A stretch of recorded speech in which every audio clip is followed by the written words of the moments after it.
Welcome to Culturally Appropriate, the podcast where we explore the stories, issues, and moments shaping our culture and our community.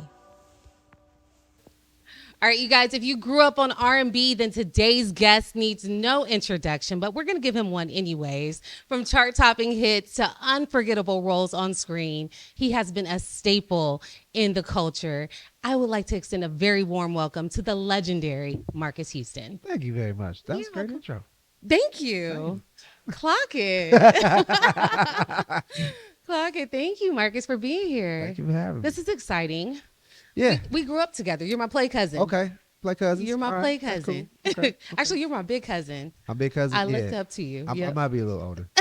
Slightly. Is that my phone? Sorry. I do hear a phone. Hold for sound. For sound. Hold My for bad. sound. My bad. Okay. I'm ready. All good. All good. So many wonderful things going on. You've got the new announcement for the It's All Because of You experience. Yes. Launches April 25th Yes. at the Toyota Arena. Yep. What made you choose this title, and how is this experience different than previous tours? Well, I think the title came really easy because, a lot of times I would hear like, oh, we love your music. When you going to get back into music, or when are we going to get a tour with? So I think it was really a no-brainer to go with All Because of You, because it's really about the fans and them wanting a show or some kind of, music and something like that. So it was really just, it's all because of y'all, it's you're the reason why I'm doing this. Right. And you really do bring an experience. Like, you bring the romance, you bring the sexiness, you bring all the vibes. Try to do all that. You do. You do. You do.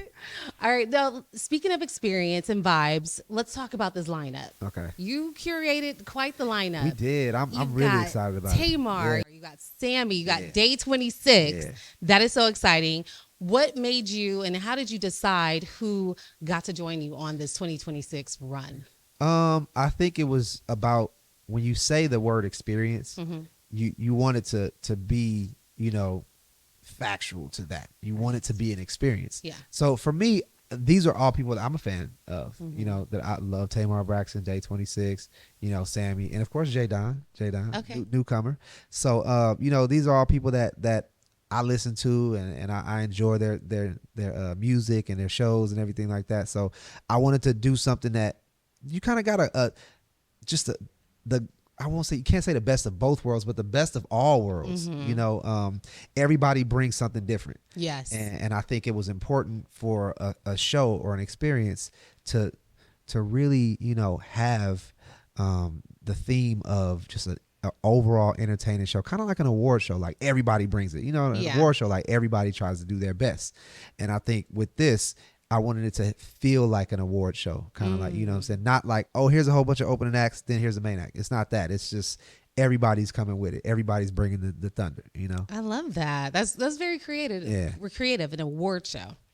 All right. So you are performing songs from every era. We've got Immature. We've got IMX. We've got your solo era. Yeah. Which songs from early on in your career have taken on a surprising new meaning, a new feel, now that you're performing it in the new year? I would say all of them. Just every song has a different, it just brings back a different memory. Yeah. Not necessarily a specific memory, but just a different memory of a time that, what was I doing when Never Lie came out, or when Never Lie did come out, like, Immature, that catapulted our career. Like, we played it I think it was a radio station in Houston or something like that. We played it one time and it just blew up, and the rest is history. And all of a sudden we're fans are screaming, and we're just the biggest group. And that era, then IMX, growing up and going from Immature with the little teeny bopper kids, now we're trying to be some real teenagers, and we're trying to be sexy, and we trying to be cool now. You know what I'm saying? Yeah, we cool, too cool. But, you know what I'm saying? So all of the songs and all of the music, it takes me back as well. And that's another thing that I want it to be able to do, is take people back. Yeah. Take people back to what they were doing when they heard the song the first time, or, right.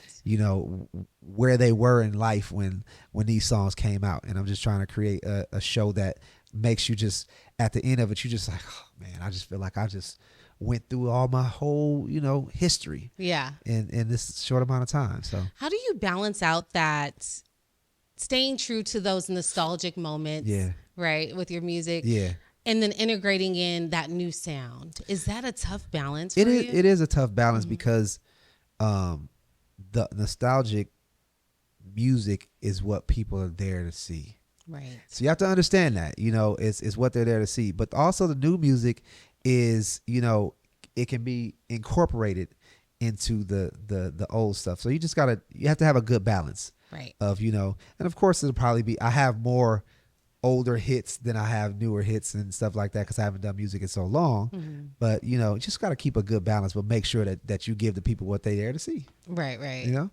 Yeah, I know you've been vocal about music being more of a passion project for you, and the movie business being the business, like kind of the money maker. Do you still kind of hold that sentiment, or where are you at in that space? Not anymore. I think that at this point in my life, I won't even say at this point in my career, because I look at where I am in life now, and career comes second to that. Being a father, having children, of course, that's like, that changes you. And, the relationships I have with my family and friends are what's most important to me now. And that's what I focus on. So, with that, I would say the business of making music is a business as well. And the business of making movies is also a business. And now it's just how to navigate where I am in that space, like, what I feel like doing at the moment, because you get to a point in your life and your career where you can pretty much, I have the pleasure to just be able to just do what I want and what I love. And what I love is entertain. So, or love to entertain. So whether it be movies, whether it be music, anything, dancing, whatever it is, I love to entertain. And I think all of it is just one now to me. It's just really entertainment. I love that. Yeah. I love that. Now, speaking of like this new era in your life, this fatherhood era, do you ever pause when you're making music now, or when you're coming up with a film concept? Like, wait, my kids are going to see this one day. Yeah, you definitely. You pause as a father, you be like, yeah. So you got to be careful what you do and what you say, But I've always been careful on what I put out there, because like I said, it is entertainment, but there's also a certain standard that you have to hold yourself to when people are looking to you to entertain them. You don't ever want to go too far with something or not go far enough. So again, the word balance becomes very key to what you do with your career, because I grew up in the public eye. So it's a little bit different. When you grow up in the public eye, you have all these eyeballs on you. You're expected to be perfect all the time. And my personality fits into that great, because I'm a person that likes to be perfect. Really? Yeah. Like, I like to do things perfect. I like to be known as like, oh, he's a good guy. He does everything right. You know what I'm saying? I was always that guy that wanted. We could go down a whole psychological psychology conversation with that. But I was always that guy. I was always the guy that had to be perfect at everything. So how do you handle it when you're not perfect? I don't like it. You don't like it? No, you have a tough time with that. Yeah. Okay. Yeah. So when I make mistakes or anything like that, I just be like, oh man. But I also don't look at anything really as a mistake, because everything that I've done in my past, or everything that I've done or not done, has led me to this point. Yeah. And at this point in my life, I'm really, really happy where I'm at. So, I don't look back and say, oh man, I wish I wouldn't have did that. I just like, that was a lesson. I learned from it. You've got some perspective. Yeah, exactly. Now. On everything. Yeah. You learn from everything, even including the mistakes. Yep. How do you balance and manage how much of your personal life you share to the public? Because you grew up, we grew up with you. Yeah, see, that's something I had to learn. Okay. I had to learn to keep my personal life personal and private. And that's gotta be tough. It is tough, but then you get to a point where you're like, okay, enough. Y'all just don't need to know no more. Y'all stay out my business. You know what I'm saying? Because everybody creates their own narrative with everything you do when it comes to your personal. And I just don't think with entertainment, it's not that serious. You wouldn't do that to somebody that you just met walking down the street or something like that. You're not going to know what they're doing, what's going on in their personal. You're not going to care. Yeah. So it's like, why do you care so much with that? And I get it. We have, we're on TV or film, and people see us, and it's like they expect, they expect us to just be like, oh, because you're doing this, and we can do this, and we can have our opinion, and we can. But people are people. Yeah. And people have feelings. And does that really grant us full access to all your business? No, it doesn't. I agree with that. So I've learned to keep like I said, just my personal life is private. Yeah. And I don't talk about it. But I think that's what makes it so cool, because when we do see you, it's really about your body of work. Yeah. We're really appreciating that. And it's not distracted, watered down by any drama or anything that people go through. Yeah. And I try my best to really be a great person in real life. Mm-hmm. You know what I'm saying? That's, to me, that's most important, more important than even a career. Yeah. Is the people that actually know me as a good person. Right. And don't think I'm a jerk or I'm not arrogant or, egotistical or anything like that. It's just like, Marques is a good dude. Like, that's more important. That's the best compliment for me. Yeah. For people that actually know me. Good character. Yeah, exactly. All right, let's get into these films. Okay. All right, your latest film, Twin, is set to release on the 23rd. Yes. Okay. What made this particular story the right story to tell right now? I saw the trailer. Twin is probably not what everybody's expecting from the trailer. Really? I will say that. Okay. So it's a plot twist. That's all I'm going to say. Okay. I'm excited. It's one of those you have to see it. And when you see it, you're going to be like, oh, okay. Yeah. Okay. It's not like the average, thriller that's like, it's definitely not predictable. Not predictable. Not predictable. Who's in that? You got Drew Sidora. We got Chrissy. Mm-hmm. Who else is in the movie? You do so many films. So many movies. I just know you're Drew, pumping them out. Yeah, I just know Drew and Chrissy. Okay. They did their thing. It's very, very light cast. It's not a lot of cast members in this. Not a lot. Okay. Yeah. And you're good with these one-word films. You did Twin. You also had Run in 2025, which was a urban sci-fi. Yes. Urban sci-fi. Will we see more of that? Coming from Footage Films.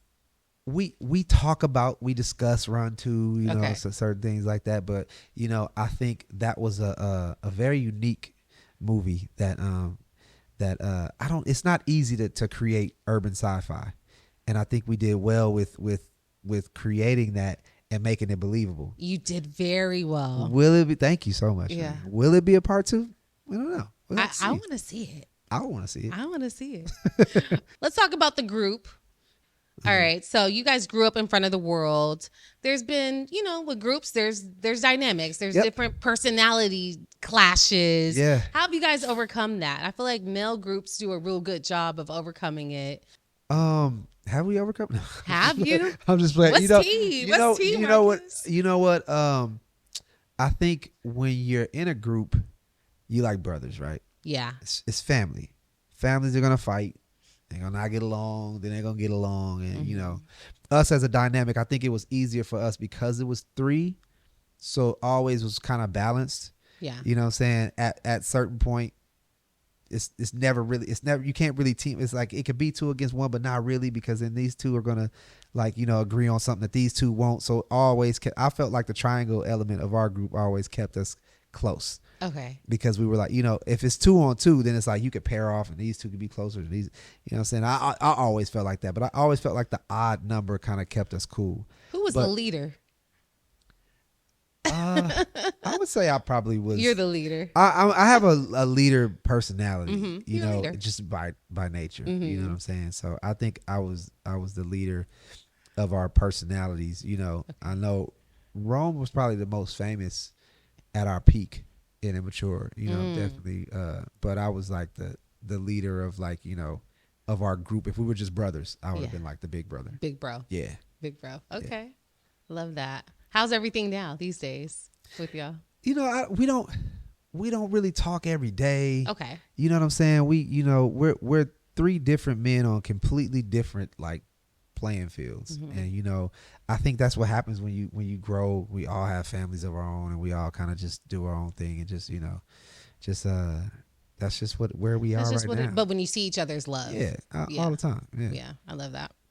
All right, so looking back as the kid who started with Chris Stokes back in '92, what's one piece of advice that you give yourself about the marathon of the entertainment industry and your career? I would tell my younger self, just do it again. Do it again. Do it again. Yep. Whatever you did it right.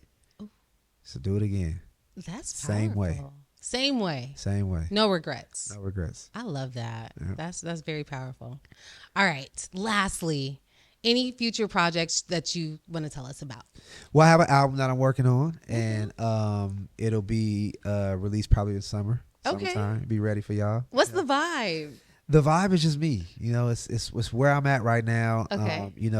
I always love to write about different stories, different, content. That's, I'm also a film writer. So, I like to be creative with my music as well. And I like it to feel cinematic, if that even makes sense. Yes. You know what I mean? Like a cinematic music, yeah. if I like my albums to kind of be like movies and be so kind of detailed to where you can just kind of sit back and you can envision what's going on. So, it's definitely like a visual music album. Well, I can't wait to see the visuals that come along with the album. Yeah, it's gonna be nice. So, what's been your inspiration, like while you've been in the studio? Just I'm inspired by stories that I hear. Like I love to talk, obviously, and I love to be talked to. I love to listen to people talk and tell me their stories and everything. So my music is always inspired by real life, even if it's not my story. It's still inspired by real life.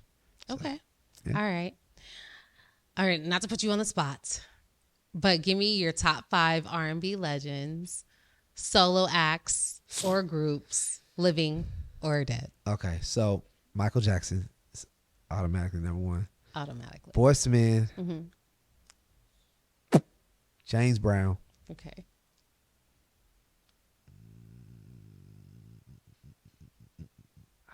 New Edition. Okay. And what's number 5? Prince. Oh, solid. That's solid. That's solid. Anything else you want to share with fans before we go? That's it. I'm really excited about this show. April 25th. Everybody come on down, man, and experience this experience with me. Yes. Toyota Arena. And I'm excited about the album. I'm excited about Footage Films and where we're going with our films. And Twin, make sure you check that out. And, we just going. Twin. Twin. I'm excited for you. Cannot wait. Yeah. I'm definitely going to try to make it out to the show. That's my birthday weekend. Okay. So that actually works out well. Yeah. Yeah, that works out well. All right. Well, thanks for stopping by, Marques. Thanks for having me. Hey, everybody. I'm Marques Houston, and you just been buzzed.